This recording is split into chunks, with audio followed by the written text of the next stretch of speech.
राजनीतिक सहमति गरेको छ भन्दै विभिन्न सहमतिहरूमा नेताहरूले आफ्नो ठाउँ सुरक्षित राखे, आफ्नो ठाउँ सुरक्षित राखे, पार्टीहरूले आफ्नो ठाउँ सुरक्षित राखे। तर देशलाई सुरक्षित राख्ने हो कि होइन, देशलाई केन्द्रमा राखियो कि राखिएन, त्यो महत्त्वपूर्ण कुरा हो। यतिखेर देश केन्द्रमा छ।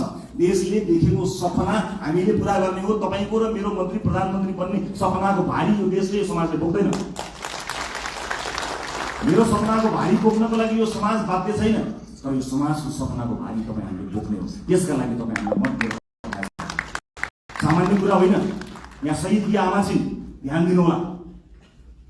कुनै पनि बिचौलियासँग साँठगाँठ गर्नुभन्दा, एक कप चिया खानुभन्दा अगाडि, उसको एक घुटको पानी खानुभन्दा अगाडि शहीदकी आमालाई सम्झिनुहोला। आफ्नो छोरो चढाएर संसद छिरेकी छिन् शहीदकी आमा। सामान्य कुरा होइन। देशमा बिचौलियागिरी बिगबिगी छ। मैले छोटो समयको राजनीतिमा जुन देखेँ त्यो अनुभव तपाईँलाई सुनाउँदैछु।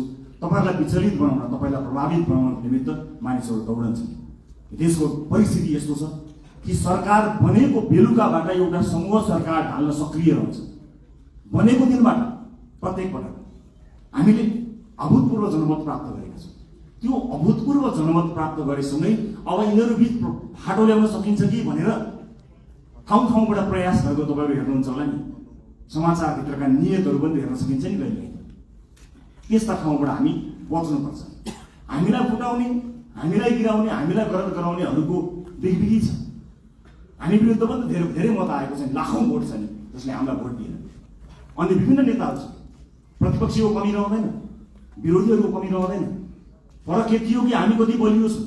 आफू बलियो हुनुपर्छ, अरूलाई दोष लगाएर अर्काले फुटायो, अर्काले शक्ति गर्यो, विदेशीको चाल, उसको चाल, यसको चाल, यस्ता शब्दहरूलाई अब हामीले मेटाउनुपर्छ। यो कसैको चाल होइन। हामी मिल्न सकेनौँ भने, हामी स्वार्थको बन्दी बन्यौँ भने मात्रै समस्या पर्ने। विभिन्न राजनीतिक पृष्ठभूमिबाट राजसभा आउनुभएका साथीहरूलाई मेरो स्वागत छ। तपाईँहरूले कहीँ कतै हेजिटेसन भन्छ नि, कहीँ कतै तपाईँले लघुतावास राख्नै पर्दैन।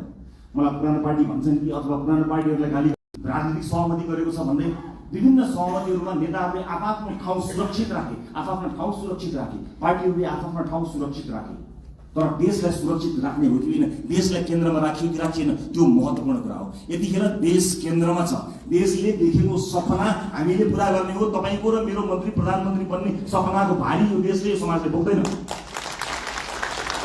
मेरो सपनाको भारी बोक्नको लागि यो समाज बाध्य छैन, तर यो समाजको सपनाको भारी तपाईँ हामीले बोक्ने हो। त्यसका लागि तपाईँ हामीले मत दिएर सामान्य कुरा होइन।